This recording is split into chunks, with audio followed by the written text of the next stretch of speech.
All right, about 2 months ago, my team and I sat down. We wanted to start a company, and we wanted to get into a subscription company so that every month we'd have income coming, monthly recurring income, which is fantastic. So we wrote down 10 different items that we can rent out to people, services we can provide. And like Richard said, we did the research. We put these surveys out on Reddit, we paid for ads, and we were getting mediocre results. You know, at first we were saying to ourselves, do we really want to go into subscription rentals? And then one of the products we put up, out of nowhere shot up. With the same amount spent on ads, one of them got 4 to 5 times more responses, higher quality responses, and above all, when we asked them how likely are you to use the service, we got more 5 out of 5s than any other service. And what we do is we do subscription service for streetwear. So you may ask, what is streetwear? Basically, it's designer casual clothing. Brands like Supreme, Bathing Ape, Off-White. Here are my co-founders wearing streetwear. You can see them right here. Very handsome. And it's very expensive, I'll tell you that. But why did streetwear shoot up in responses and why did people love it so much? And the reason is user engagement. The people involved in streetwear are very involved. They consider themselves deep in the community. They spend hours a day on the Facebook pages, reading the posts, commenting. They spend days in line. Look at this. Huge line. And so they're very involved, and unlike any other service in the fashion sector, or really in any other sectors I can think of, they're obsessed with this.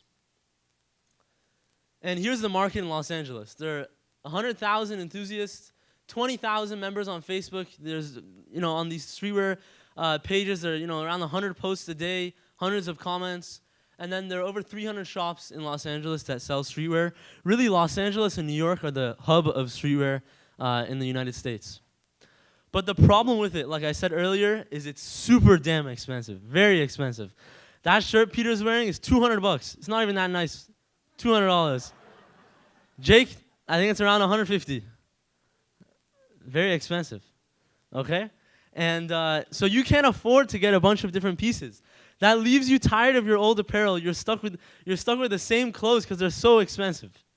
And then there's another problem that there's not really one place where you can get everything.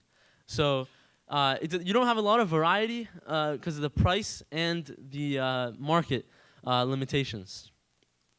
So that's where we come in. We're called PAVED. Like the way you pave a street to make it look fresh, you're going to pave your wardrobe to make it look fresh. You're going to pave your street wardrobe, streetwear.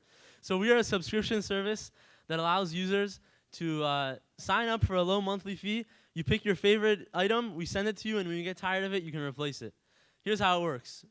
This is our payment page. So when you're ready to sign up, which many of you should do, you get here.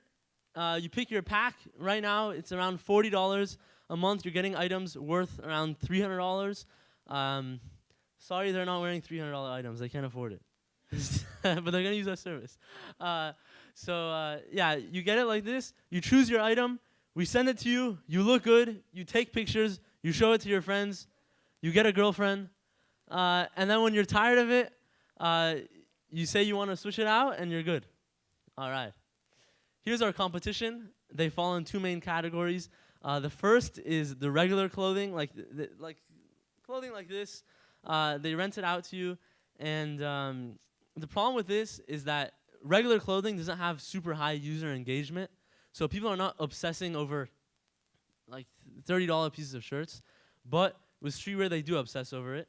These are companies like the Mr. Collection and the Tote. I'm not going to blame you if you want to do this. It's it's economic. Next, you have companies like Rent the Runway and L-Swap that do short-term rentals for designer clothing. But the difference with our value proposition and them is we have a whole different core value. Our core value is flexibility in your wardrobe. For them, it's just rent it for 5 days, look good, and give it back. So they're not that involved with trying to make you look fresh all the time to pave your road. So that's where we come in as Paved Streetwear, an affordable, designer, flexible company. Here are our advantages. We are the first to do streetwear subscription rentals, so we have the first mover advantage.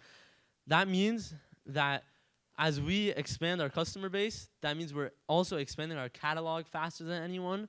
So therefore, when you're picking between two companies to do streetwear, say another competitor comes out, you want to pick the company with a larger catalog because that gives you more flexibility. As I said, that's our value. Next is strategic brand partnerships. So we're going to go up to brands like Supreme, Bathing Ape, tell them, listen, you got to give us a good price. We're going to buy a lot of stuff, and don't give our competitors the same price. Maybe we're going to be paying more for that exclusivity, but it's worth it.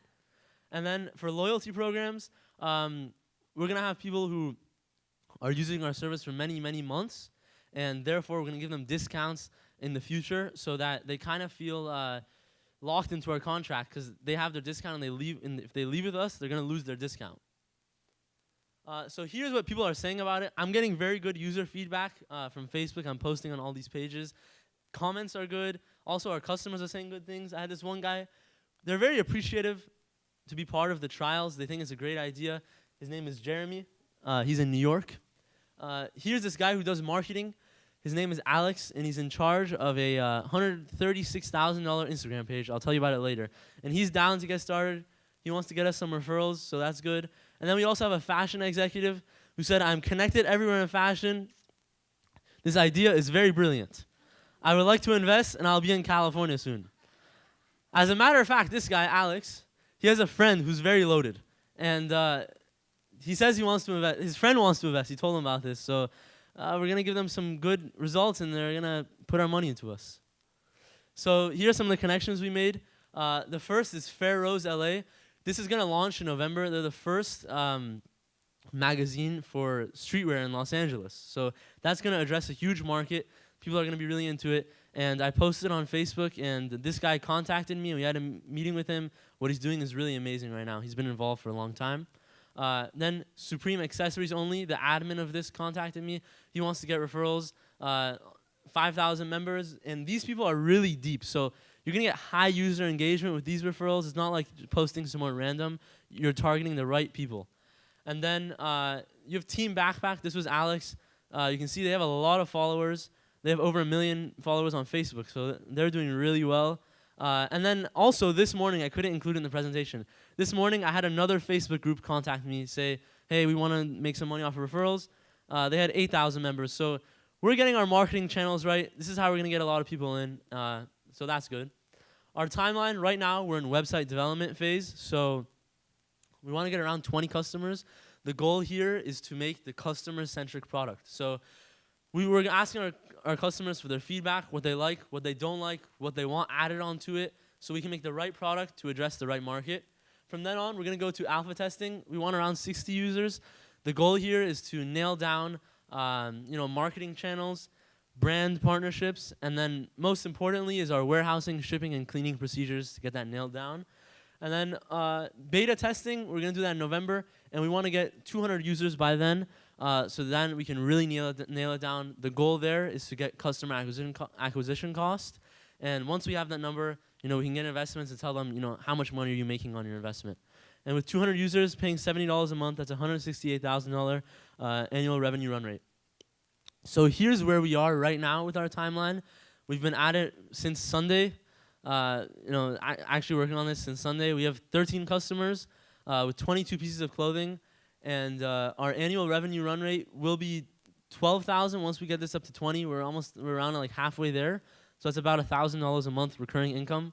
So every month I have $1,000 coming in my bank, which is very nice. So let's see if we can actually make money off of this if it's profitable. So say we have 100 customers paying $70 a month for 12 months, that's $84,000 annual revenue run rate. And then with 250 pieces of clothing at around $200 a piece, ideally we want to bring this price lower with wholesale pricing. That's $50,000 expense. And then $4 shipping each way, that's around $10,000 shipping, $6,000 cleaning, and $3,000 warehouse expense, which is a gross profit of $15,000. So that's an 18% profit margin. It's higher than Amazon's profit margin. Not saying they're not the best, but but we're not going to stop there with streetwear. As Peter Thiel says, pick a niche market, nail it down, and expand. And that's exactly what we want to do. So from streetwear, we're going to get into designer accessories, jewelry and watches, designer handbags, and ideally, the goal is to just be in the luxury good rental domination. And then from there, the same way Elon Musk did at Tesla, he started with the luxury car and then moved it down to the economy car. We're going to go from luxury goods and then just take over the whole rental market. That's in the future. Maybe one day we'll be knocking on Amazon's door. So thank you for listening. I want you all to visit the website, pavestreetware.com. We're closing orders tonight. So thank you.